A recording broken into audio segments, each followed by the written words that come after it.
আসসালামু আলাইকুম সপ্তম শ্রেণীর শিক্ষার্থী বন্ধুরা, তোমাদের 2026 সালের গণিত বইয়ের অনুশীলনী বীজগণিতের অনুশীলনী 4.1 পৃষ্ঠা 57 এর যেই গুণগুলো আছে, এই যে প্রথম রাশিকে দ্বিতীয় রাশি দ্বারা গুণ করতে হবে, সেগুলো কিন্তু আমরা এই যে এর আগের ভিডিওতে 14 পর্যন্ত দেখিয়েছিলাম। এখন 15 থেকে স্টার্ট করব। সো এখানে আমরা হচ্ছে কীভাবে শিখিয়েছিলাম, পাশাপাশি গুণ করা শিখিয়েছিলাম এবং উপর নিচেও কিন্তু গুণ করা শিখিয়েছিলাম। তো এই আজকেও আমি হচ্ছে দুইভাবেই একটা অঙ্ক হচ্ছে পাশাপাশি দেখাই দেবো, একটা অঙ্ক হচ্ছে উপর নিচ করেও দেখাই দেবো। তো একই কিন্তু। তো এখানে হচ্ছে এই যে কমার জায়গায় আমরা কী দিব, গুণও দিতে পারি অথবা ব্র্যাকেট দিয়ে হচ্ছে দিয়ে দিলেও কিন্তু আমাদের সেই গুণই পৌঁছাবে। তো এখানে x² + 1 এটা হচ্ছে প্রথম রাশি, আর এই যে x² - 1 এটা হচ্ছে দ্বিতীয় রাশি।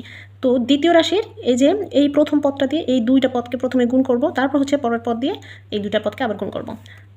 তো প্রথমে হচ্ছে এই x² দিয়ে এই যে প্রথম রাশির এটাকে গুণ করব। x² গুণ করলে কত আসে, এখানে x নিলাম, এই যে স্কোয়ার গুণ করলে স্কোয়ার কী করতে হবে, তখন যোগ করতে হবে। তাহলে 2 আর 2 কত, 4। এবার আবার এটাকে গুণ করব, 1 দিয়ে এটাকে গুণ করলে কিন্তু এটাই আসে, প্লাস x² আসে। আচ্ছা, এই পদ দিয়ে কিন্তু গুণ করা শেষ। এবার -1 দিয়ে গুণ করব এই দুটাকে। হ্যাঁ, তাহলে 1 দিয়ে এটাকে গুণ করলে কিন্তু এখানে কিন্তু মাইনাস আছে, মাইনাস দিলাম। এই 1 দিয়ে এটাকে গুণ করলে x² আসে। এবার এই মাইনাস আর প্লাস কি হলো, প্লাস মাইনাসে মাইনাস। এখন এটা দিয়ে 1কে গুণ করলে 1ই আসে। এবার দেখো এখানে আমাদের কি কাজ আছে, এখানে কাজ আছে এই যে প্লাস, এখানে কিন্তু x⁴ কিন্তু আর কোনো হচ্ছে সদিশ পদ নেই, তাহলে x⁴ থাকবে। এখানে প্লাস x² আর মাইনাস x² কী হয়ে যায়, আমাদের বিয়োগ করলে 0 আসে। সো আমরা কাটাকাটি করতে পারি, এখানে -1 থাকে বাকি। সো এই যে এটাই হচ্ছে আমাদের গুণফল, এটাই হচ্ছে অ্যান্সার। এখানে 16 নম্বরটাও হচ্ছে আমরা যে পাশাপাশি যে এই সেমভাবে কিন্তু করব। তো এই যে দ্বিতীয় রাশির এই প্রথম পদটা দিয়ে এই যে প্রথম রাশির দুইটা পদকে গুণ করব। দেখো a দিয়ে a² গুণ করলে কত আসে, a এখানে আছে দুইটা, এখানে আছে একটা, সো এখানে a³ এই প্লাসের প্লাস, আবার a দিয়ে b² গুণ করলে কি আসে, ab²। এবার এটা কিন্তু শেষ, এবার হচ্ছে প্লাস b দিয়ে এখানে প্লাস বসালাম, সবগুলো যেহেতু প্লাস তো সাইনের আর কোনো ঝামেলা হবে না। b দিয়ে a² গুণ করলে কি আসে, a²b। এই প্লাসে প্লাসে প্লাস, এখানে b আছে একটা, এটা b² গুণ করলে কি আসবে, b³ এখানে দেখি কোনো কাজ আছে কিনা আমাদের। এখানে a³ এখানে কিন্তু সদৃশ পদ আর কেউ নেই। এরপর ab² সদৃশ পদ কিন্তু আর কেউ নেই। এরপর a²b এরও সদৃশ পদ নেই, b³ এটার কিন্তু কোনো সদৃশ পদ নেই। তাহলে আমাদের এটা কিন্তু এইটাই অ্যান্সার, মানে এটা কিন্তু এইখানে এটাই অ্যান্সার, আর কোনো কাজ নেই। যদি সদৃশ পদ হতো তাহলে আমরা কি করতে পারি, যোগ বিয়োগ করতে পারি।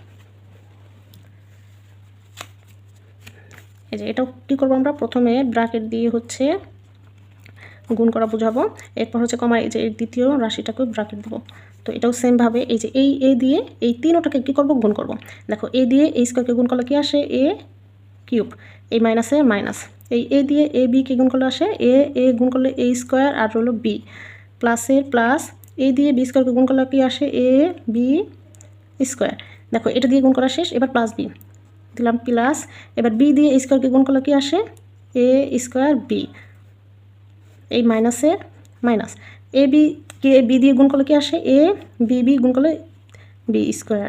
এই প্লাসের প্লাস, বি দিয়ে b² গুণ করলে কি আসে, b³ এবার দেখো কোনো সদৃশ পদে কাজ আছে কিনা, a³ নেই, সো a³ বসবে। a²b দেখো এখানে -a²b এই যে একটা আছে a²b, -a²b প্লাস a²b, মানে আমরা যদি বিয়োগ করি তাহলে 0 আসে, এটাকে আমরা কেটে দিতে পারি। এবার এখানে আছে প্লাস ab², এখানে আছে -ab², এটা হচ্ছে আমরা কাটাকাটি করতে পারি, কারণ বিয়োগ করলে কিন্তু 0 আসবে। আর বাকি থাকলো কি, প্লাস b³। সো এটাই হচ্ছে আমাদের অ্যান্সার। এটাও ঠিক তাই উঠাবো এখন। দেখো এখানে এই যে এক্স দিয়ে হচ্ছে এই তিনটাকে প্রথমে গুণ করব। এক্স দিয়ে x² গুণ করলে কি আসে, x³ এই প্লাসে প্লাস। এক্স দিয়ে 2xy গুণ করলে কি আসে, 2 বসবে, x গুণ করলে x² আর রইল y, প্লাসের প্লাস y² গুণ করলে y² থাকে। এবার প্লাস y দিয়ে হচ্ছে তিনটাকে গুণ করব, দিলাম প্লাস। সাইন যেহেতু প্লাস, এই সাইনে কিন্তু আর কোনো চেঞ্জ আসবে না। y দিয়ে x² গুণ করলে কি আসে, x²y, প্লাসের প্লাস। এখানে আছে 2xy আর এখানে y দিয়ে গুণ করলে 2xy² এবার প্লাস এখানে y আর এখানে y² গুণ করলে কি আসবে, y³ এবার দেখি কোনো কাজ আছে কিনা। x³ এর কোনো পদ নেই, সদৃশ পদ নেই। 2x² অথবা x²y, দেখো x²y, এই যে একটা x²y, দেখো এখানে হচ্ছে দুইটা x²y আর এখানে আছে একটা x²y, এটাও প্লাস এটাও প্লাস, তার মানে হচ্ছে আমরা যোগ করতে হবে দুইটা আর একটা কয়টা, তিনটা x²y। এবার xy², এটা সদৃশ পদ হচ্ছে 2xy², এটাও প্লাস এটাও প্লাস, আমরা যদি হচ্ছে যোগ করি তাহলে আসে এটাও প্লাস 3xy²। সো এখানে কিন্তু এগুলো সব কাজ করা শেষ। এবার প্লাস y3, এখানে কিন্তু y3 আর কোনো সদৃশ পদ নেই, সো y3 থাকবে। সো এটাই হচ্ছে অ্যান্সার। তো আমি তোমাদের বলেছিলাম যে উপর নিচেও তোমাদের করাবো, করে দেখাবো। এটা আমরা হচ্ছে উপর নিচে করি। এই যে প্রথম রাশিটা হচ্ছে প্রথমে দিব, উপরে দিব, আর এই যে দ্বিতীয় রাশিটা দিয়ে গুণ করতে বলেছে যেহেতু, তাহলে আমরা দ্বিতীয় রাশিটা এখানে x - y এভাবে দিলাম, এখানে গুণ। আচ্ছা, প্রথমে আমরা এই x দিয়ে হচ্ছে এই তিনটাকে কী করবো, গুণ করব। এই x দিয়ে x² গুণ করলে কি আসে, x³ মাইনাসে মাইনাস, এই যে এটাকে গুণ করলে 2x, গুণ করলে x² আর হলো বাকি y, এখানে প্লাসে প্লাস, এই x আর y² গুণ করলে কি আসে, xy²। আচ্ছা, এই যে এটার জন্য হচ্ছে আমরা কী করলাম, উপরে লেভেল রাখলাম। এবার দ্বিতীয় পদ দিয়ে গুণ করতে গেলে আমাদের কী করতে হবে, লেভেল দ্বিতীয়তে যেতে হবে, মানে সে এই যে নিচে যাব। এখন -y² দিয়ে গুণ করলে এটাকে যদি গুণ করি তাহলে হচ্ছে কি আসে, -x²y, -x²yটা আমরা কোথায় দিব বলো তো, সদৃশ পদ অনুযায়ী দিব। দেখো এটা কি আসতেছে, গুণ করলে x²y আসতেছে, আমাদের সদৃশ পদ এই যে x²y, তাহলে এখানে দেবো আমরা -x²y।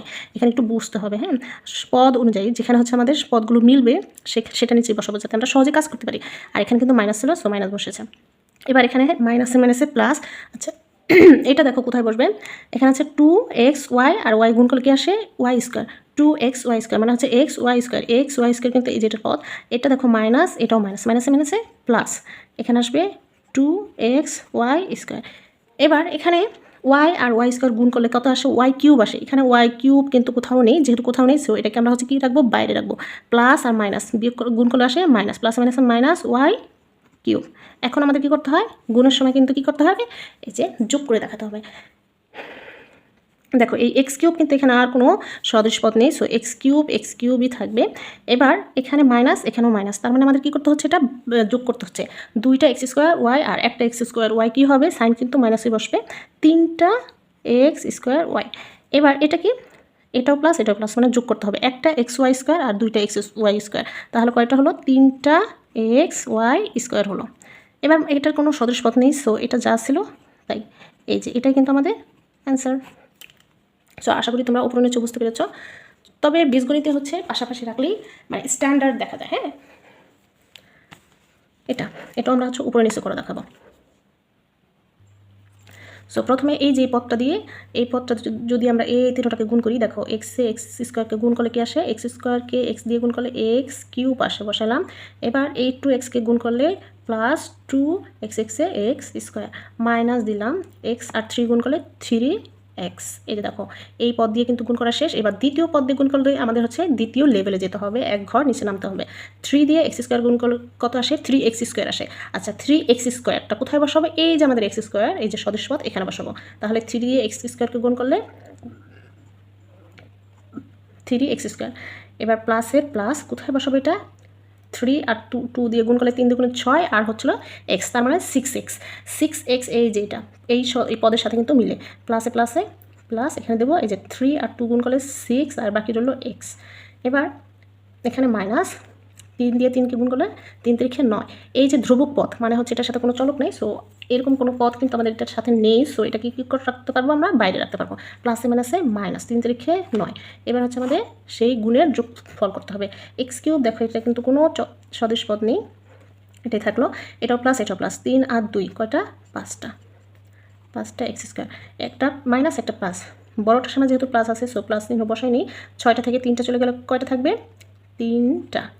দেখো যখন হচ্ছে একটা প্লাস একটা মাইনাস থাকে তখন কিন্তু বিয়োগ করতে হবে, অথবা একটা প্লাস একটা মাইনাস থাকলে বিয়োগ করতে হবে। আর যখন দুইটা সাইনই হচ্ছে কি থাকবে, সেম থাকবে, হইলে দুইটা সাইনে যদি মাইনাস থাকে সেক্ষেত্রে আমাদের যোগ করতে হবে, দুইটা সাইনে যদি প্লাস থাকে সেক্ষেত্রে আমাদের যোগ করতে হবে। যদি দুইটা দুই রকম থাকে সেক্ষেত্রে আমাদের বিয়োগ করতে হবে। আর সাইন কোনটা বসবে, বড়টার সামনে যেই সাইনটা থাকে সেই সাইনটাই বসে, আর বাকি রইল এখানে 9। সো এই যে এটাই হচ্ছে আমাদের অ্যান্সার।